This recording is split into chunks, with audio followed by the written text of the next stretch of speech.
Is it time for all of us to start ditching those bottled waters?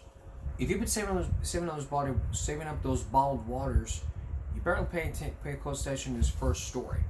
It's about saving. It's about experts who say you should throw away those plastic bottles and start using aluminum bottles and start using tap water. But where do you start? There's new research out there that could suggest something different. Take a look. Any healthcare worker will tell you that being hydrated is fantastic. Drinking millions of tiny plastic particles, definitely not so fantastic. Researchers from Columbia and Rutgers University say the vessel that holds the water you drink may have implications for your health. Plastic water bottles in this study have been found to release 10 times more plastic than previously counted. The study's lead author explained how much plastic to CBS News. On average, a quarter of a million particles, including both microplastics and nanoplastics per liter. Using a special microscope that could detect microscopic nanoplastic, scientists looked at 3 common brands of bottled water. Being able to see smaller and then being able to tell what type of plastic chemical composition is that. Here's why the study is groundbreaking. The scientists wrote, nanoplastics are so tiny that, unlike microplastics, they can pass through intestines and lungs directly into the bloodstream and travel from there to organs including the heart and brain. Penn State plastics researcher Dr. Sherry Mason agrees. Their findings are significant because once you're looking at a particle that is smaller than 100 microns, it can actually make its way across the gastrointestinal tract, be carried in your blood, and end up in your organs. The International Bottled Water Association, an organization made up of water bottlers, suppliers, and distributors, responded to this study by saying in part, there currently is a lack of standardized methods and no scientific consensus on the potential health impacts of nano and microplastic particles. Dr. Mason suggests refillable bottles and going back to tap water. Should we be drinking tap water over bottled water? Absolutely. Statistically, it's just a lot safer for you than bottled water. For Inside Edition Digital, I'm TC Newman. But let's go back to that definition of nanoplastics. You may be scratching your heads going, what in the world is a nanoplastic?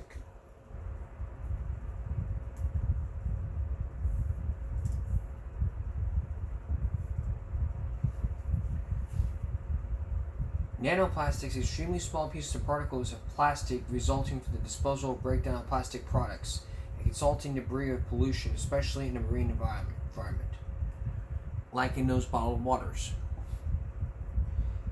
Now, let's take a look at that study.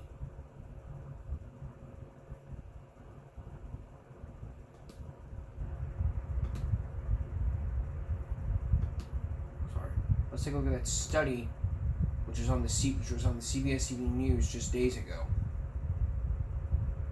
Tonight there's an alarming new report about the water you're drinking from plastic bottles. CBS's national environmental correspondent David Schechter has the details. It's a sobering study and could have profound health implications on the way we consume water. Scientists at Columbia and Rutgers now say an average liter of bottled water contains nearly 250,000 particles of nanoplastics, each the fraction of the width of a human hair. There's been a wealth of research on larger microplastics, much of which end up in oceans breaking down into tiny fragments, a potential environmental nightmare. But the World Health Organization has called the medical risk low. But with nanoplastics, do you think there is a reason for concern? Yes, when they are getting into the nano size, can potentially keep getting into the blood and then being transported to the vital organs. Particles there can actually bypass the cells of the GI system. The International Bottled Water Association says there's no scientific consensus on potential health impacts, and media reports do nothing more than unnecessarily scare consumers. Have you changed your own personal use of water bottles after learning this? I tend to cut down my bottled water consumption maybe by half. These scientists recommend consumers use tap water to fill up aluminum bottles as a safer alternative. David Schechter, CBS News, Los Angeles. So should we stick with tap water? Absolutely. Should we use bottled waters? If it's your choice, and it's probably your choice.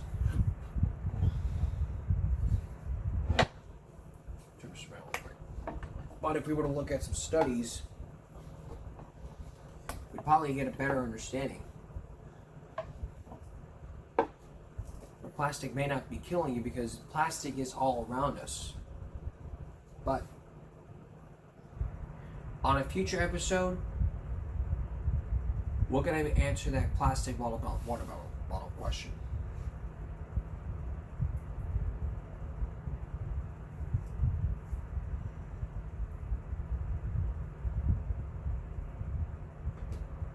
But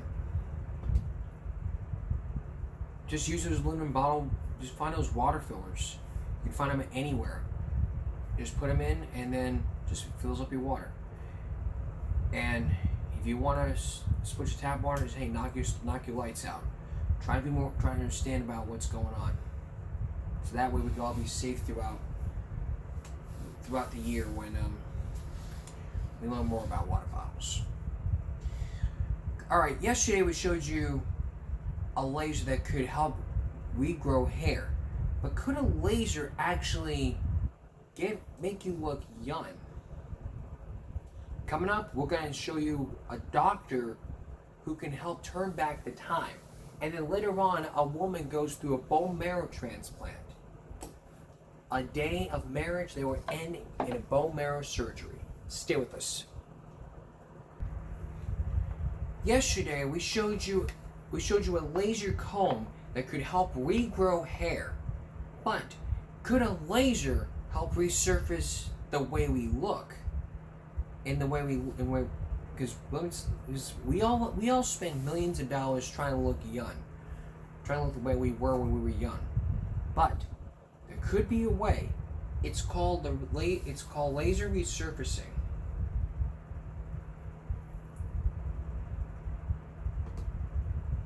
Results may vary.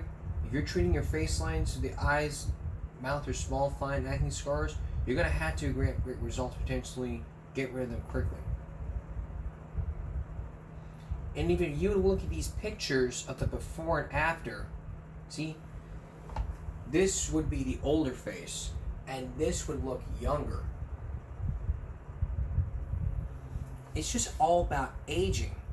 But could it really be helpful? You're about to meet a doctor who says it really could help with all men and women who just want to look young without even taking pills or even spending millions of dollars. Because products, we spend money on products, but this could be a breakthrough that really you may know about and your friends may know about. Here's Stone Phillips with the Health Line.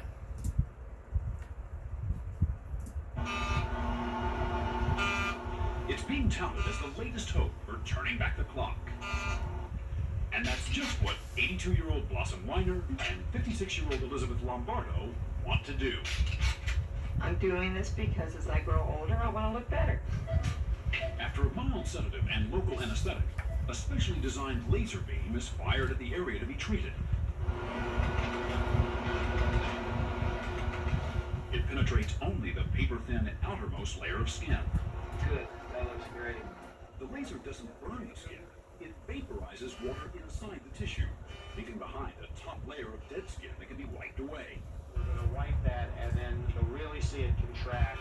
It also seems to cause the supportive underlayer of collagen fibers to shrink, effectively tightening skin, so lines and creases diminish. Some experts believe the laser energy may also stimulate regeneration and replacement of broken down collagen, a major factor in wrinkling. We actually get a facelift type of result in many patients. Deeper lines are treated individually, but a computer-programmed device capable of firing more than 200 pulses per second is used for larger areas. It now allows us to do the same work better and in a shorter amount of time. Hi, Blossom.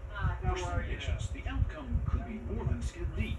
laser resurfacing may have important medical benefits. This treatment will not only help you with the wrinkles, but it'll also help with some of these little cancers that you have. By removing sun-damaged skin, laser treatment may in fact significantly decrease the chances of skin cancer. Very nice. In most cases, surgery lasts 30 minutes, and the laser he uses is FDA approved. Blossom before When I look at the old ones, I feel sick. and after. No wrinkles. And it's smoother. I think it's wonderful. What a difference. What a Elizabeth very, before When I look at my old photographs, I can't believe that's how bad I looked. and after. There's a considerable difference. I just feel like I look better. And with a little makeup, Beautiful. I feel great. What can I tell you? experts say laser resurfacing works equally well no matter what your skin color or tone, and is now being used experimentally for removing acne and other kinds of scarring. But if you're considering the treatment, remember this: laser resurfacing is still new and it's unregulated, so do your homework. Find a qualified, experienced doctor and talk with someone who's already undergone the treatment before you make your decision. It's already common sense being raised, because a lot of people may look this story and go, oh, that's what I want to do. But you have to find a doctor near you that could really help out. And what I recommend you do is just Google laser resurfacing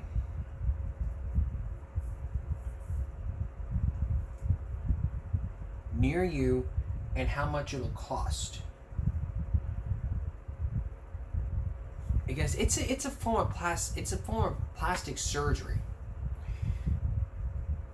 It's a form of plastic surgery, and it's probably no medical need, but it can, like Stone said, it can help reduce skin cancer. There's places like the American Laser Med Spa in Corpus Christi, and there's the Ducent Med Spa, the Oceana Med Spa, the Halligan Med Spa, the Skin Ritual. Find the one nearest to you, do your homework, because this map right here is all the places on the south side that can really help you into the central city area.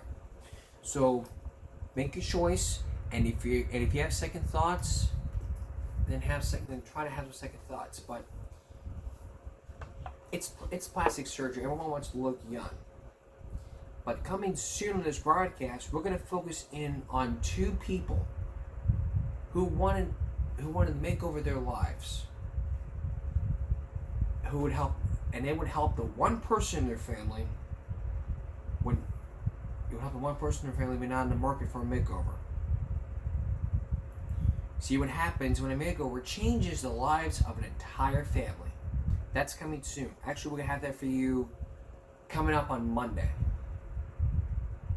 So we'll have that for you on Monday. But we still got a long way to go here with a medical story. And in this next medical story you're about to see, this woman's going to undergo a surgery that she had. She had a cancer.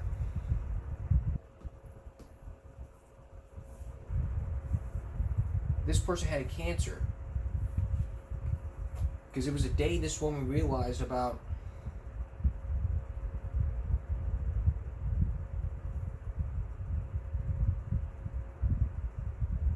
this person knew about what had happened the day of, probably after she was married or after she was married. Coming up, you're going to meet this woman, and you're going to go through what happens when this woman goes through a stem cell transplant for cyclodermia.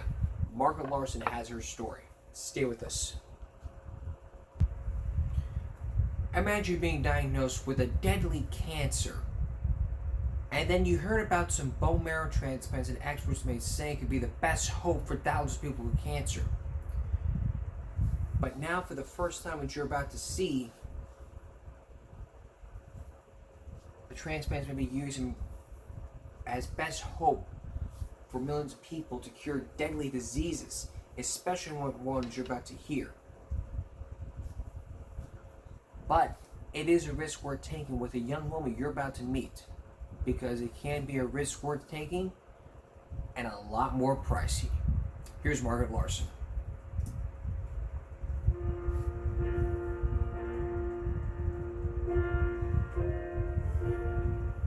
It was a day Kirsten Wallen had always dreamed of, in a small chapel a couple hours north of Seattle. She married the man she called the love of her life. Honor and keep her in sickness and in health.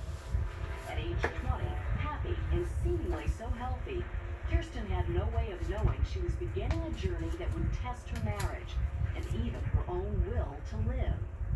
Kirsten's childhood had been about as normal as anyone could imagine. She had a twin sister, Kelda, a fact doctors would make careful note of later as her puzzling medical case unfolded.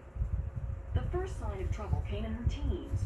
A minor annoyance, she thought at the time. Her hands and feet always felt cold. Kirsten's mom, Debbie, says the doctor diagnosed the problem as Raynaud's phenomenon, essentially bad circulation. He said this is a relatively common thing and not serious. And don't worry about it. Yeah, put her on some medication and that seemed to take care of it. But soon after the wedding, Kirsten's symptoms began to get worse. Still, her father, Bob, didn't worry. She was always one that kind of made a little bit more out of things than they actually were. And so we didn't pay a lot of attention to it. Kirsten decided to see a specialist. On a hunch, he did a blood test for something far more serious than bad circulation, an autoimmune disease called scleroderma. The test was supposed to be just a precaution, but it confirmed the worst. He did a test and came up positive. Had you ever even heard of scleroderma before that? No. So this was a diagnosis out of the blue. Yeah. Yeah. And a scary one. Yes. What everyone had thought was a simple problem was now a potentially deadly disease. Dr. Daniel First, a rheumatologist at Virginia Mason Research Center in Seattle, knows how frightening the diagnosis is for patients. There was a very well-known physician who said, no drug is truly worthless until it's been tried in scleroderma. Because every drug has been tried and really very few have worked. Scleroderma, literally hard skin, is the result of an immune system gone haywire. Cells deep in the immune system launch an attack on the body. It starts in the hands and feet. That's what had made Kirsten's hands and feet so cold. About half the time, the attack moves on to the face and torso. And unseen to patients, damage to the kidneys, heart, and lungs can eventually cause death. The disease affects at least 300,000 Americans, killing 10,000 a year. One theory says Kirsten's immune system was damaged when her twin sister's cells mixed with hers in the womb. But that idea is unproven. Scleroderma is still largely a mystery. This disease is pretty devastating. It's an extraordinarily devastating disease to the people themselves. In the most severe form of the disease, about 50% of people will die in 5 years. As it turned out, Kirsten had the most severe form. When we first spoke with her last March, just a year and a half after the diagnosis, a face that had been the picture of health was showing clear signs the doctor's diagnosis was correct. Because he did tell me that I could possibly die from it. But I was more actually afraid from things that I read about it later. Because everything that you read about it is scary. Within a year, the disease had so stiffened Kirsten's hands she could no longer tie her own shoes. Her mouth and throat were so scarred she could barely eat. The toll on her body was sabotaging her self-esteem and her new marriage. When my hands started curling over, that upset me a little, thinking I'm not sexy, you know, how can I be pretty when I look like this? Within months, the marriage collapsed. Eric, you or somebody want to come? So Kirsten went home to her family. Her parents, her brother, and sister helped care for her, even cutting her meat into small pieces so her scarred digestive system could handle it. But the downward spiral continued. We watched her deteriorate in front of our eyes. You must have been terrified. We were. I know. And I was going to lose my little girl. With no effective treatment, the family tried to accept the inevitable, treasuring the days they had left together. Then the unimaginable. They got word of an unusual medical study just getting underway, one that provided a glimmer of hope. It was a totally new idea, hatched not in a lab, but over a cup of coffee in Seattle. Dr. First was taking a coffee break here with a colleague from another hospital just a few blocks away. She had seen some of cancer's best experts deal with a disease similar to scleroderma in bone marrow transplant patients. Suddenly, the two doctors saw a connection. We kind of looked at each other and said, autoimmunity, bone marrow transplant. Let's find out if we can do it. And an idea was born. As simple as that. So they turned to one of the country's best known and most experienced bone marrow transplant specialists. Dr. Peter McSweeney from neighboring Fred Hutchinson Cancer Research Center had done hundreds of transplants in cancer patients, but scleroderma was entirely new.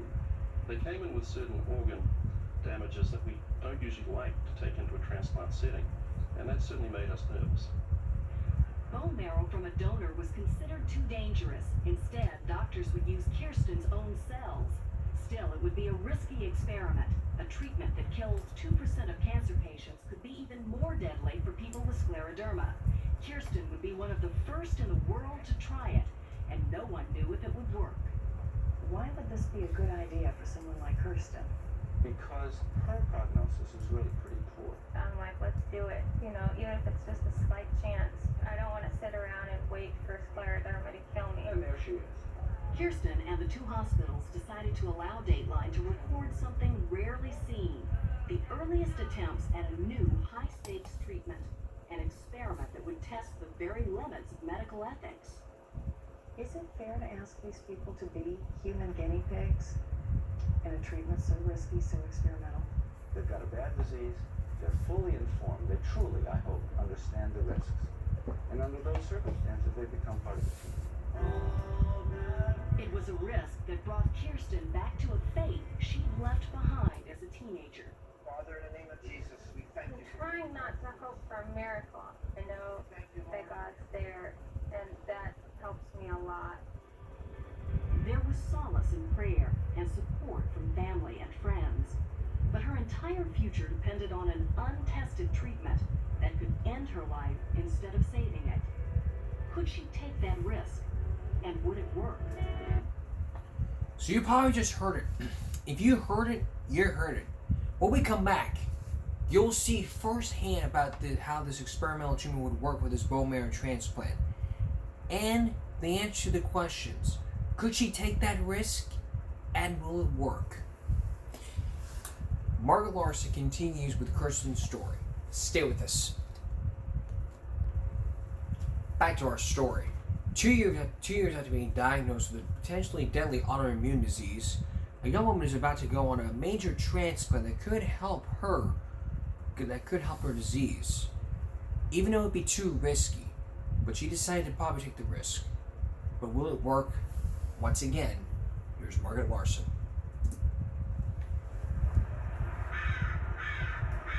On a cool February morning in Seattle, as most people are finding their way to work, 23-year-old Kirsten Wallen is about to embark on the most important journey of her young life. She's about to become only the third person in the U.S. and the 8th in the world to undergo a bone marrow transplant for scleroderma, a potentially deadly hardening of the skin and internal organs. It is a high-risk experiment, but nothing else has worked, and Kirsten believes it is her only hope. I just tell myself that all the time. It's gonna work and I'm gonna get better. Her doctor, Daniel First, says Kirsten's disease was progressing rapidly and had already spread to her lungs.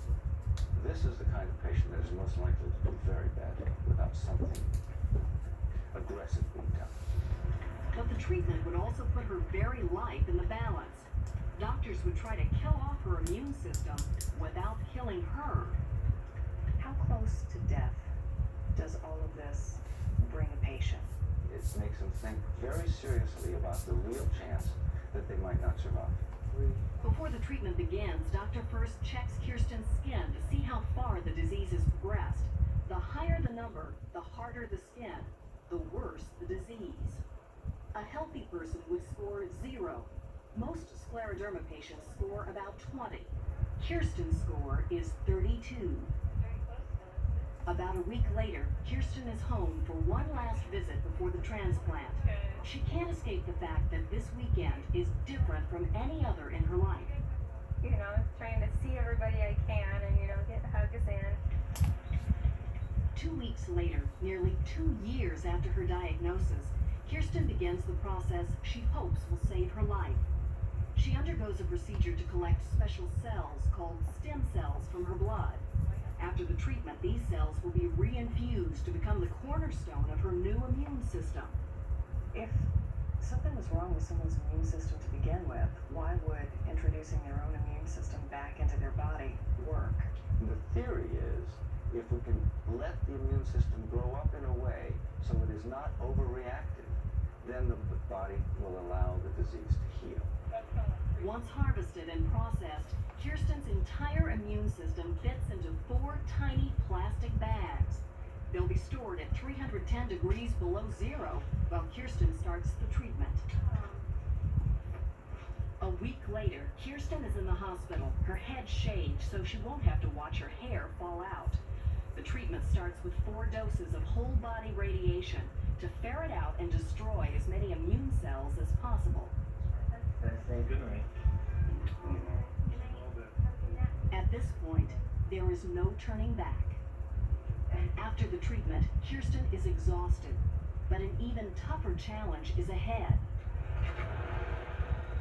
3 days later, she's getting one of several strong doses of chemotherapy.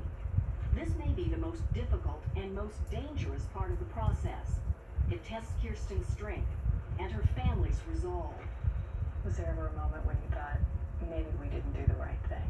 There were a few times when I would start to have my doubts. 2 days later, all the treatments are done.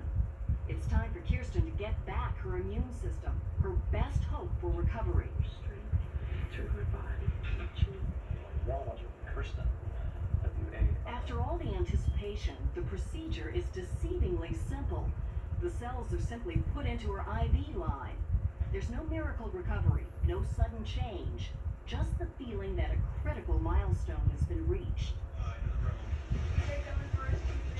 On Easter Sunday, 2 weeks after the transplant, home video shows Kirsten leaving the hospital with a new immune system and what she prays will be a second chance at life.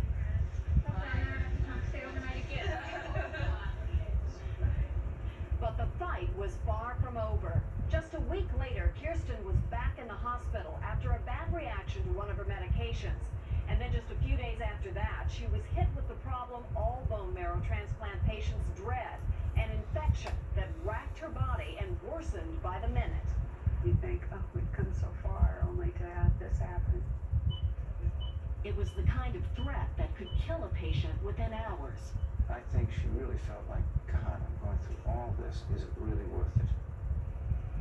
Soon after our interview, Dr. First got a tragic reminder of just how risky this experimental treatment truly would be. The next patient to enter the study, just a month after Kirsten, suffered fatal side effects. Instead of being a lifesaver, the treatment had claimed its first victim. Fortunately, Kirsten's infection was caught early, and she was back on track. Then one morning, a few weeks after her own transplant, Kirsten tells her parents something amazing. She said quite casually, I put my shoes and socks on this morning. And it sounds so silly and small, but she'd had to have someone do that for her for about a year and a half. Very common thing. But was she really getting better? The pinch test would be the true judge. Remember, the lower the number, the healthier the skin. It was 32 and now it's 22. It's a 30% improvement, a significant change for a disease where all else has failed. 2 other patients in the study have also improved. How long it will last, no one knows. What's the best case scenario for Kirsten now? And I think we get a good feel that we're going to be able to get her doing better and better over the long haul. A cure? Cure is a strong word. To be conservative, stabilization and improvement. And for Kirsten, a remarkable change. A woman who could once barely walk is now going back to school. And for the first time in years, thinking farther ahead than just the next doctor's appointment. I'd love to have a career that I like.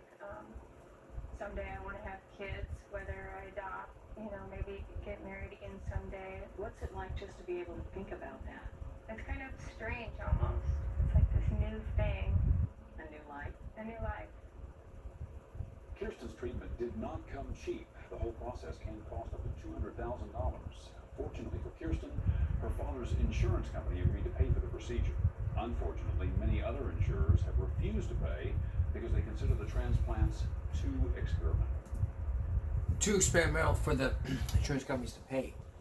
But it is a great risk for those people who have this type of disease.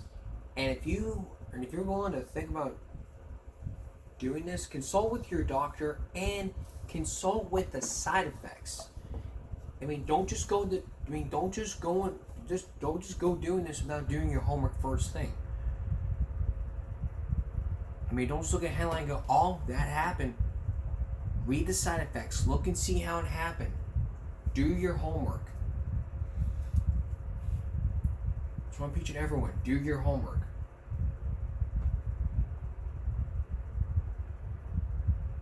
Because if you're doing surgery, some stuff like this, surgery like this, you need to have some prior knowledge or do some research beforehand to know exactly what you're doing, so that way you won't end up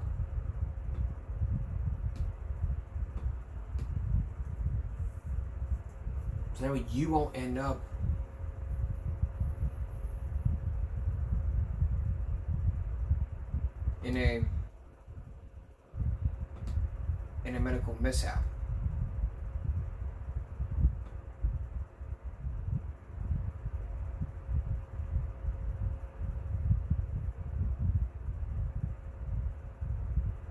Alright.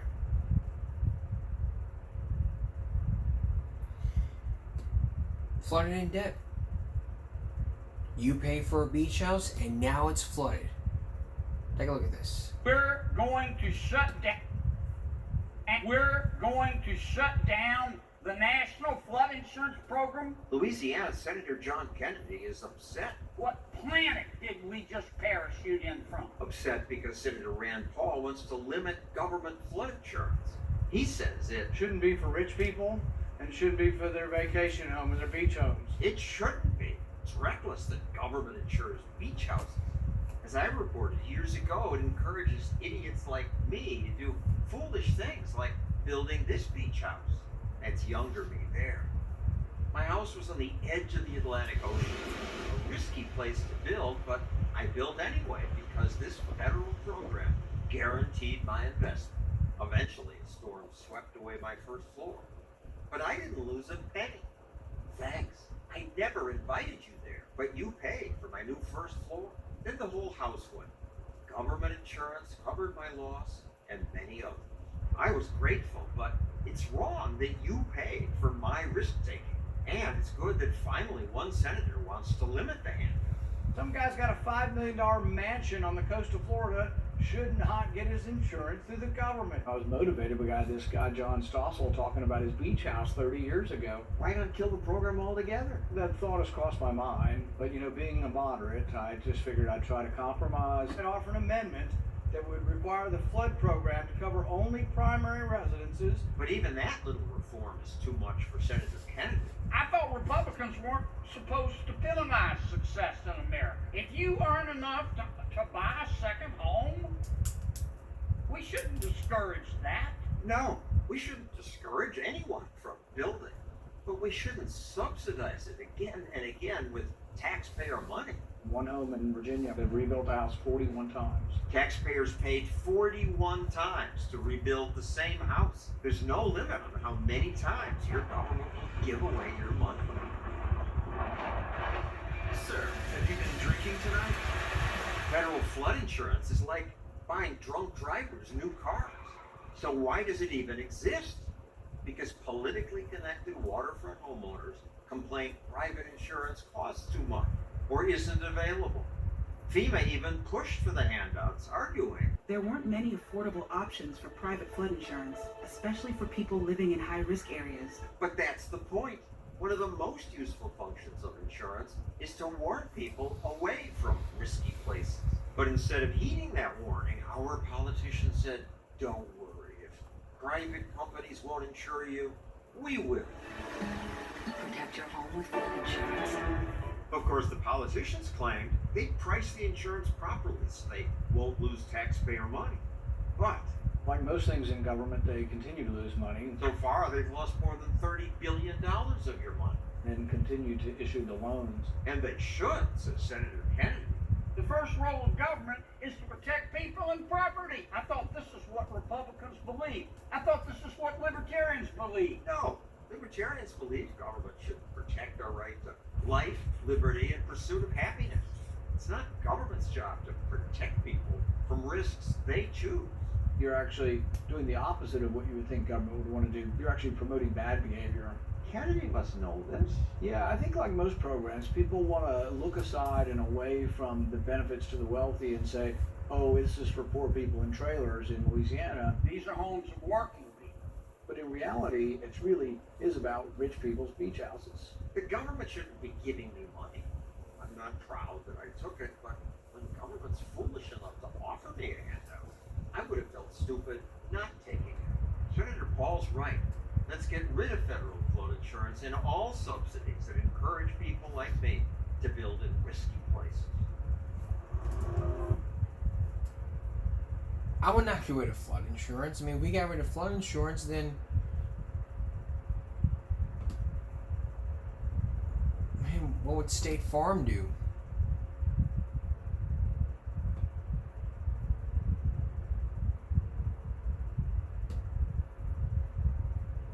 Okay. There are people out there who know that there is data out there that may be watching you. But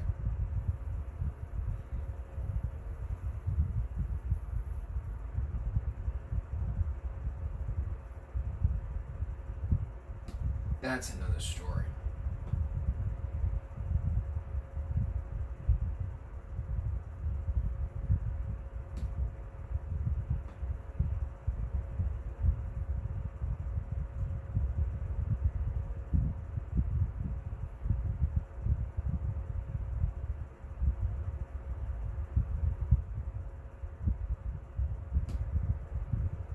You ever wonder about the baby formula shortage that happened about a year ago? Well, people think that the government created it. Here again, John Stossel. Fear and frustration as families struggle to feed their hungry babies. Why is there a formula shortage? It's not COVID shipping delays. Capitalism works. Other supermarket shelves are filled, plus other countries have no shortage. Here are shelves in Mexico, Sweden, France. The problem, as usual, is really the law itself. Trade specialist Scott Lincecum calls this a government-caused shortage. You won't hear that from most media. They cover the business that announced the problem. Abbott Nutrition has issued a voluntary recall for powdered baby formula. We are here because a company was not able to guarantee that its plant was safe, and that plant has shut down. But normally, one factory closure doesn't cause massive shortages. In a free market, you would expect to be able to fill in the gaps left by Abbott. But America's baby formula market is not a free market. The dairy industry gives millions to politicians. The dairy industry in the United States has a really long history of lobbying the government and achieving protection. That's why it's so hard to bring foreign formula here. Dairy industry lobbyists got Congress to slap fat tariffs on formula from overseas. There was a gray market where people were getting around these rules. American parents enlisted third-party sellers to obtain European infant formula. Boxes of formula arrived, but Customs wouldn't let American parents have it. Customs, at the FDA's direction, has been seizing European baby formula shipments at the border, much like a drug seizure. They even brag about it. U.S. Customs and Border Protection seized nearly $162,000 worth of mislabeled baby formula. Customs then destroys the formula. Some are banned even if the ingredients are just listed in the wrong order. If you have the wrong scooper, banned. If you list a certain ingredient that the FDA demands, you're banned. Even if a third-party retailer provides you with the English translation, it's banned. I would think the government now would suspend those rules. Certainly should, but the dairy industry lobbied very hard for these rules, that it provided them essentially a captive market. They're not going to give that up easily. So what's our government doing now? Sending military planes to pick up formula in Germany. Operation Fly Formula, the administration calls it. But they pick up only the few bottles made in FDA-approved facilities. And then they waste time inspecting it on arrival. They say they just want to make sure the formula is safe. I think a legitimate concern if it were infant formula coming from perhaps China, but the fact is that the largest producer and exporter of infant formula is in Europe. Maybe the European product isn't as safe. It is safe. It's safe for European babies. It's exported all over the world. What we really need is a regime that simply says, if it's approved abroad, it's approved here. Parents should be able to decide for themselves. So why don't we have that? The FDA is extremely jealous of its regulatory authority. If they haven't approved it, it's banned. Recently, the FDA said, we'll make a rare exception for one British company. But what took so long? We always want to be as fast as we can possibly be while also being diligent. The commissioner even sounds sleepy. We have to get this right. Finally, one other big government-created reason for the shortage. Unfortunately, we don't really have a diverse supplier base in the United States because of years and years of U.S. government intervention in the domestic baby formula market via a program called WIC. No more checks. Using WIC is easier than ever. WIC, a food stamp-like program for women, infants, and children, has grown so much it now buys half the baby formula in America. If your baby needs formula, we will help keep her fed. Abbott Laboratories grabbed most of that market by offering the government the lowest price. But that made the shortage worse when Abbott Laboratories issued a recall for its baby formula. It's going to take weeks for Abbott to get manufacturing up and running again because they're going to need FDA clearance to do so. The time for fixing all of this was months before the crisis hit. Because now that we have a highly concentrated domestic market, now that we have a tariff and regulatory wall around the country, you simply can't snap your fingers and expect supply to materialize overnight. We have to move with caution as well as speed. So much of what government does seems to be trying to fix things government messed up in the first place. Very much so, and that's one of the most frustrating things we're seeing. Especially with the media and politicians saying, the real problem, as usual, is corporate power run amok. Corporate greed, there might be a need for indictment. The usual suspects are blaming capitalism and blaming greedy corporations. And it's clearly government policy that's causing the biggest problems. And everyone does have a problem with that last year. Because remember, when COVID hit, everyone blamed COVID, but people blamed the government back then. But, I'm not going to get into too much, but but there is something else. I mean, would government ban low prices? Here in New York City? We're going to have that for you next. Stay with us. If you live in New York City, big businesses strive, while little businesses struggle. Here again, John Stossel. It's very difficult right now. For small business, it's very difficult. Kamal Saleh, who runs this store, was hit with thousands of dollars in fines. The first time I think is $2,600. His crime? He sold 3 cigars for $8.89. 11 cents too cheap, says New York City. His customers can't believe it. It's BS. Kind of stupid in the sense that if somebody's willing to pay something. Not in New York City. Here bureaucrats say tobacco must be sold for above a minimum floor price. Why? Because anti-tobacco crusader Dr. Kurt Ribisel told the Center for Disease Control very cheap products should no longer be available. It deters children from starting smoking. You suggest this at the CDC.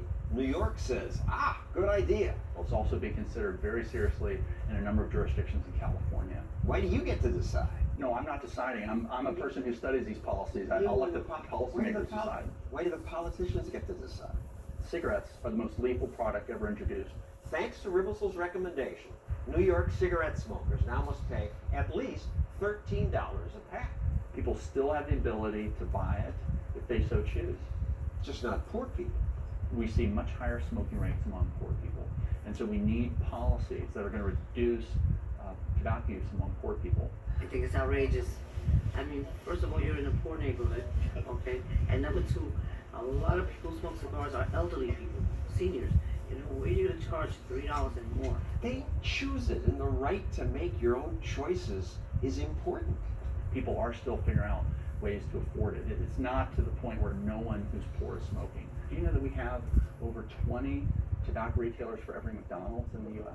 It must be because people want that. What if you run a tobacco store? You're just screwing them. I want to see a transition toward thinking more about healthy food and beverage, because that's going to be the future of making money. At the CDC, Riversal testified that it should also be government policy to reduce the number of tobacco stores. We're not interested in putting stores out of business or making people unemployed. Sounds like you are. They're going to find new products to sell. You're a bully. No, I think the tobacco industry is more of a bully. When I say fork it over, you fork it over. He referred us to this ad from the FDA. Cigarettes are bullies. They are. But New York's smoking police are worse. They use the power of the state to get their way, and their tobacco rules go on for 47 pages. And this is just for tobacco. For food and refrigeration and deliveries and everything else, the New York City Administrative Code could be thousands of pages long. Lawyer Andrew Tillum defends store owners who get fined. You get paid in groceries and pizza, fish and paper plates and tortillas. The rules mainly hurt little stores. It's the big guy who basically could hire lawyers. The big business community is thriving. You see Starbucks, you see 7-Eleven, you see Walmart, you see Target. It's the little guy who's trying to, pinch his pennies and make $1 that has the biggest problem. Smoking hurts people. The city says we're just protecting people. And I'm not a smoking advocate, but I think in this country and in this city that people have the right to do the wrong thing. They ought to. We ought to. But we can't if the health police rule our lives. But what if there was a fashion police here? Would they even say, you can just wear a tie wherever you want to? I mean, I can just take off this tie right now on the air, and I'd still be looking good without wearing a tie. But they say, nope, you need to keep on wearing a tie until the end of the show. Put back on the tie. All right, then.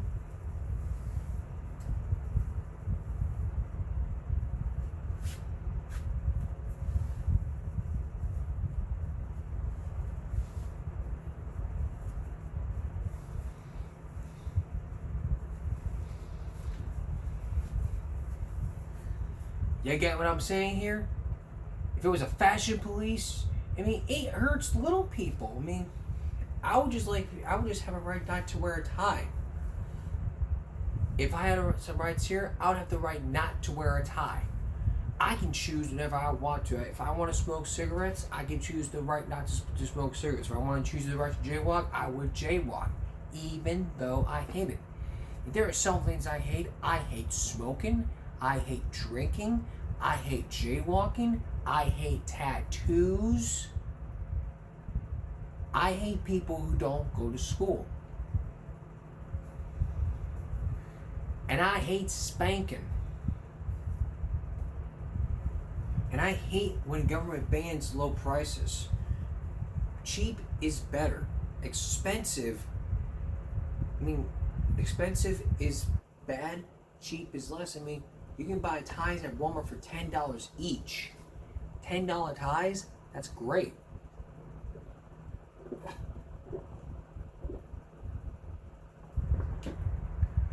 I mean, if you can pay $100 for groceries, you certainly buy $10 with a tie.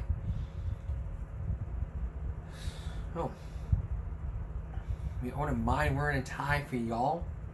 I mean, even though I look great in a tie.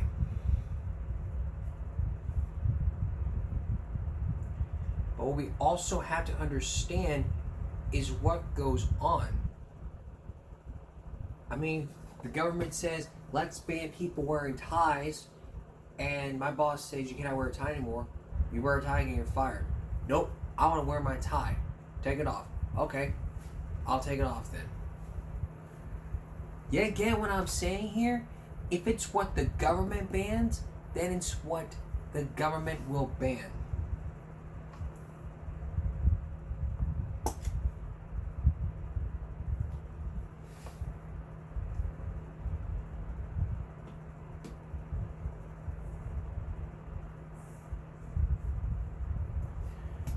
And even then,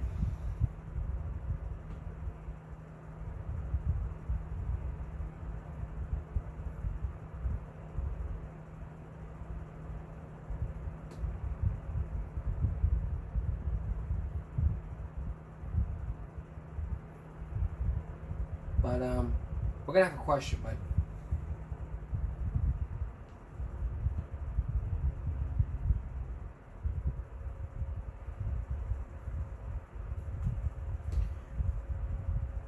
a lot of times it's just as simple as, you know what? Things have got to change. Alright, next, our viral break, but first, a student who missed 96 straight days of school and fake grades with attendance. Jeez. We'll be right back. Stay with us. Okay. Can you imagine this case scenario? You're a student at a school, and then you and your parent come in for a meeting or a parent conference, and you as a parent find out that your child missed 96 straight days of school, and report card shows with fake grades and attendance. It'd be like this. Thank you for coming in, Mrs. Murphy. Let me just pull up your son's record here. Ooh, according to this, it seems that your son has 96 absences throughout this year. And there were fake grades on his report card, and his attendance is way low. I'm not lying. Here's the proof. Parent looks at this and goes, it can't be. But for the parent you're about to meet, it was because of his disabilities. It was all in Baltimore. Take a look.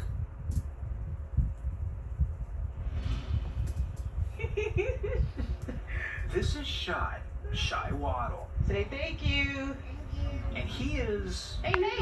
Hey, wait, Shy, you can't... Well, he's somewhat shy, yes. No. Can we make a trip to Dad's house afterwards? No. But, he's outgoing. Once he gets comfortable, he's outgoing. Shy just finished his first grade year at Marianne Winterling Elementary in West Baltimore. An entire school year his mother considers a complete waste. It's been a nightmare, honestly. Just a nightmare. Shy has an IEP, or Individualized Education Program. IEPs are federally funded and mandated. They lay out a plan for schools to provide extra services for children with disabilities. Shy has autism. Have a seat. Ebony Frisbee says her son is not getting the services in his IEP. But what she says is even more concerning is between September and November, this 6-year-old wandered out of school 5 times. They kept losing him. He'll be down the street or across the street. Who found him? His dad. Or me. On November 17th, the scary reality of what could happen set in. That afternoon, a police incident sent Winterling Elementary into lockdown, and Frisbee says Shy could not be found. We were all terrified. The school was on lockdown, and nobody knew where he was. Shy was eventually located inside the building, but Frisbee says she could no longer trust the school to keep her son safe. That day, November 17th, this mother pulled her son out, which is documented in Shy's IEP. No. So let's look at this. Shy, 6-year-old, let me just highlight one. As of November 17, 2021, Shy has now returned to school, and his parents were concerned about the safety of the school after lockdown. Prior to 11/17/21, Shy was absent 8 days of school year and was late twice. No point of putting him in zone if they're not even going to follow IEP or let me know that he's going to be safe. Frisbee tried to transfer Shy to City School's virtual learning program, but she was told the deadline to sign up had passed. She also applied for a safety transfer to Mount Washington Elementary. It didn't go through. Frisbee says she tried to work with Winterling, but the school could not guarantee her son's safety. So for the next 96 school days, Shy stayed home.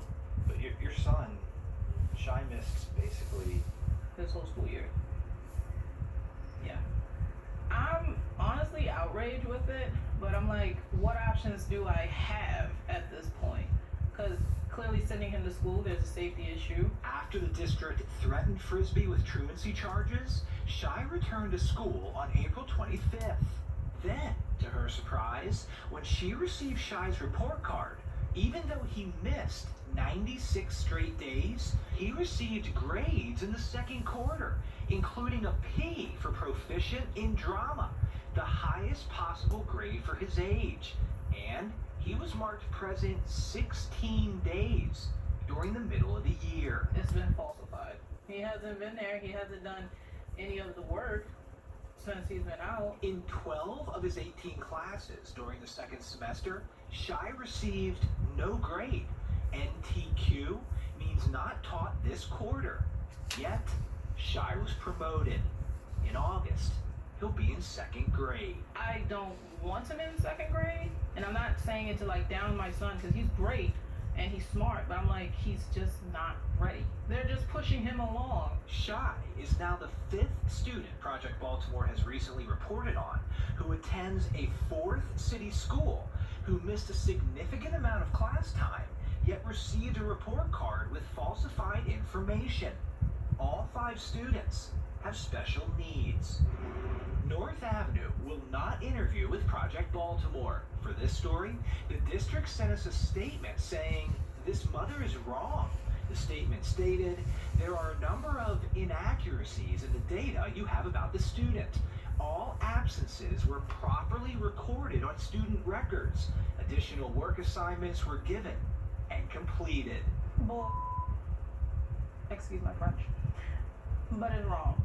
And I find it really foul. I know when my child is in school, and I know when he's not in school. And November to April, he's been with me. Frisbee tells Project Baltimore she is disgusted that city schools will not take responsibility, and instead is blaming her. My child was out of school. My child lost time, and you're going to try and double back and say it's my fault. It's not my fault.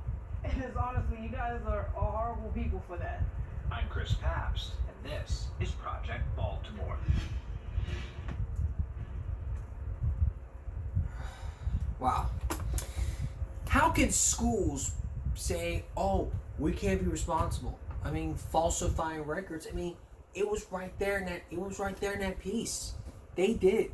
They want to sit there and go, "Oh, 96 days. Let's just go do this." Cover. It's all about cover. Cover your own ass. Cover your own shit. It's like bullshit. Who do you believe? Do you believe the school or do you believe the mom? Well, I believe the mom because she told the truth. Her son wasn't safe, the school threatened her, and there was falsified information. That spells out lawsuit. Get the evidence, contact your attorney, sue the school, take him to court. You may win your case, and if you don't win your case, it may end up on the show, and it may get talked about on tonight's. It may get talked about on the next show, if it was talked about. This was 2 years later. We probably don't know what happened, but if we had updates, we will. So, this is the bottom line. Don't cover it up. Tell the truth. Get your facts straight. Do your homework. Raise some common sense for schools and for parents. Know the truth. Know the situation, and if you feel like schools are falsifying documents, falsifying stuff, get it on tape, audio tape it, take it to court, hire an attorney. You may win, or you may not win, and that's giving me a break for this Sunday going to, and that's giving me a break for this Saturday going to Sunday. We will see you again for Gear Make Money, depending on what's going on with the freeze. We may have a power outage. If not, we'll see you Tuesday. If there's no power outage, we will see you on Monday. And for all of us here at YouTube and give me a break, stop bullying, speak of conservation, not strength, and always wear a tie, whether you like to or not, even though maybe you're right. See you later.